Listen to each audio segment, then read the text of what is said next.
हमारी दुनिया में कई सारी रहस्यमयी जगह हैं जिनका रहस्य या खोज आज तक पूरा नहीं हुआ है।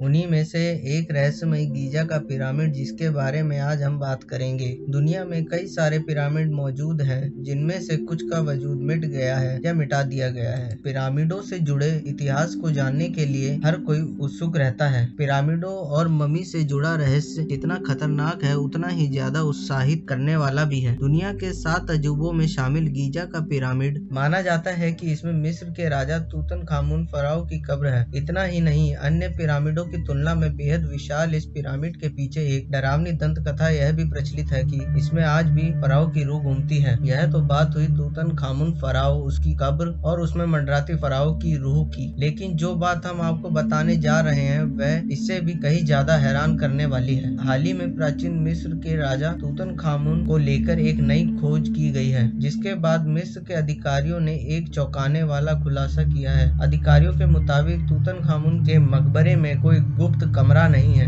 इससे पहले मिस्र के अधिकारी यह दावा करते रहे थे कि इस युवा राजा के 3000 साल पुराने मकबरे की दीवार के पीछे एक गुप्त कमरा है। एक थ्योरी में कहा गया था कि तूतनखामुन के मकबरे में एक गुप्त चेंबर है जिसमें रानी नेफरतीती का मकबरा हो सकता है। कई लोगों का मानना है कि रानी नेफरतीती तूतनखामुन की मां थी। इस छिपे हुए मकबरे को खोजने का काम तब शुरू हुआ था जब कुछ रिसर्चर्स को प्लास्टर के नीचे दरवाजा होने के कुछ सबूत मिले थे। 2015 में छपे निकोल्स रिवर्स के रिसर्च के मुताबिक रानी नेफरतीती के लिए भी एक छोटा मकबरा बनाया गया था, लेकिन नेफरतीती के अवशेष कभी मिले नहीं। उनके बारे में जानने की कोशिश हमेशा होती रही। रानी नेफरतीती की एक 3000 साल पुरानी मूर्ति आज भी मौजूद है, जो कि प्राचीन मिस्र में उनकी पहचान को और भी पुख्ता करती है।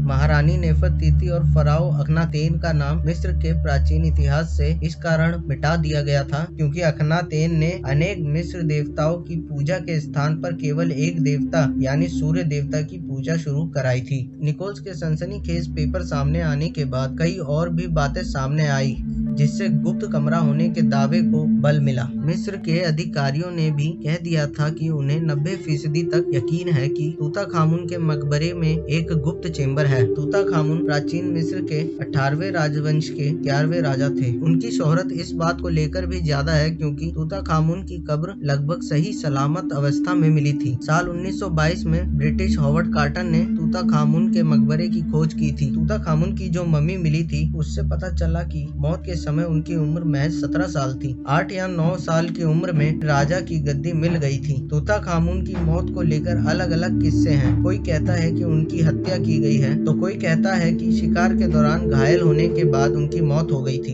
जब तूतनखामुन की कब्र को खोदने का काम चल रहा था उस दौरान इस मिशन से जुड़े कई लोगों की मौत की खबर आई थी। हॉवर्ड कार्टर का ये मिशन 1922 के दौरान चल रहा था। इसे वैली ऑफ किंग की खोज कहा गया था। जब कई लोगों की संदिग्ध मौत के बाद इस मिशन में पैसा लगाने वाले ब्रिटिश राइस लॉर्ड कार्नरवॉन की मच्छर काटने से मौत हो गई तो इसे फराओ तूतनखामुन के शराब का नतीजा बताया गया।